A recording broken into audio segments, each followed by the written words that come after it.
Does your OCD make you worry that if you see certain traits in people, you might catch it? We're going to talk all about it. Stay tuned. That's what's up next.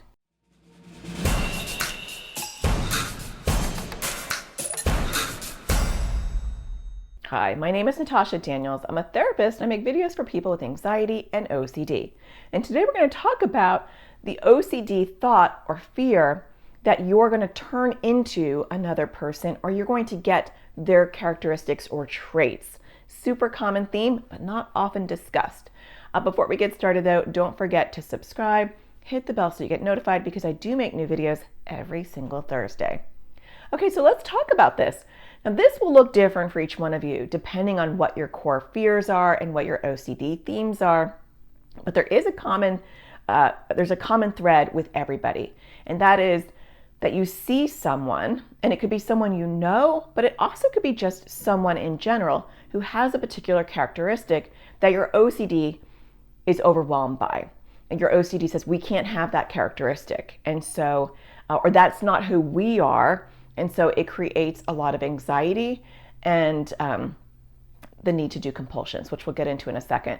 And so I have seen in my therapy practice and in my online community, this can be for so many different things. I have seen people have this response to bald people, overweight people, people who have special needs, people who are punk, people who smoke, people who are different than you.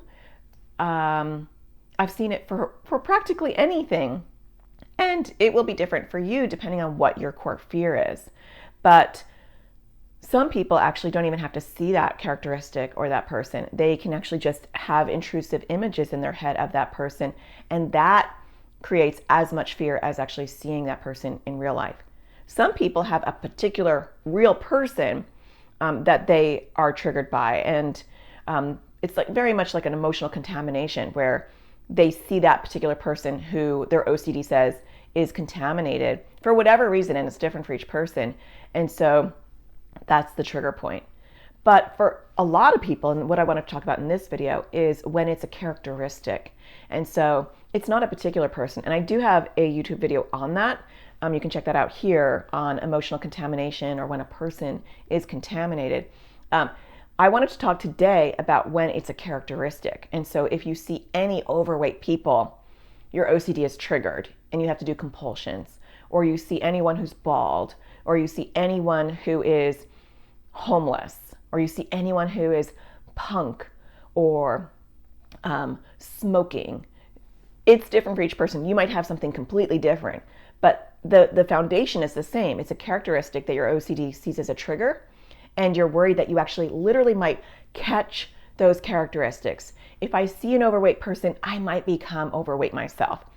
You know that's not possible, right? But it doesn't matter. OCD doesn't care about logic. OCD just cares about making you anxious about it. And so when we have those intrusive thoughts or images, or those really uncomfortable thoughts, OCD is demanding, and it wants you to do something or avoid something to get that brief relief. That's the thing that grows OCD, is the action part, not the intrusive thought or the intrusive image. It's what you do with those things that grow your OCD. We cannot control our intrusive thoughts or images. We all have them, but when you have OCD, you are bombarded with them and there's no filter. And so they stick around and they bother you, and your awareness of them is heightened. But it's what you do with those thoughts and those images, that's what's growing the OCD. And so when you stop doing the compulsion, which we'll talk about in a second what that can look like, the thoughts or the images lose their power.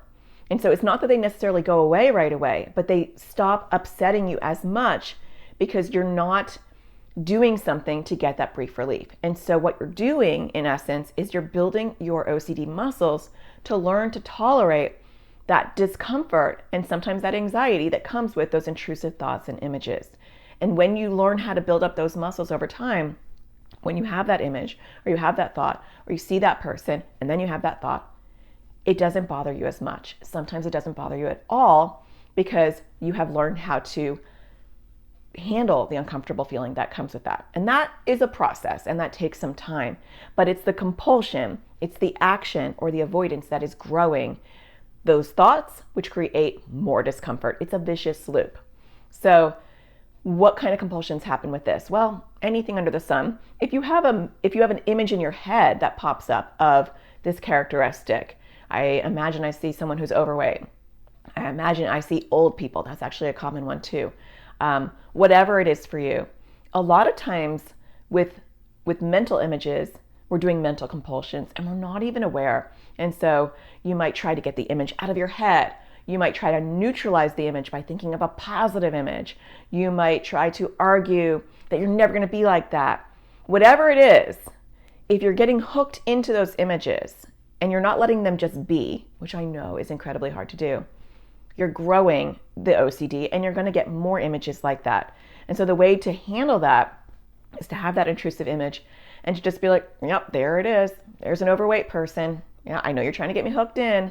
And try, and I know this is super hard, but try to let it be without engaging in it and trying to get rid of the image, trying to do something with the image, letting it be. That's a skill. It's a super hard skill. It's something that you practice over time, but that is the approach. Now let's talk about when you see someone in person. A lot of times the number one compulsion is avoidance. And so you stop going to areas where you think you're going to see old people, or you stop, if you see an overweight person, you walk the other way. Or if you see a punk person, you hold your breath, right? That's not avoidance. That's actually just a compulsion. I don't know why I threw that in there, but you're trying to do something to get that brief relief. So a lot of times it's avoidance, right? So walking away from that person, not looking at that person, avoiding areas where you might think you'll find those people. But then there's also lots of compulsions, and compulsions can be literally anything, an action that you're doing to get that brief relief from the intrusive thought. So you might hold your breath. You might not touch any of their stuff. You might wipe things down, wash your hands. It can go on and on and on. Compulsions can be literally anything. But if you're doing something to get that brief relief from the intrusive thought about their characteristics, you're growing your OCD, right? Compulsions are compulsions, whether you're avoiding, you're doing something, you're washing, you're holding your breath, whatever you're doing. There could be a gazillion compulsions, so I'm not going to list them all.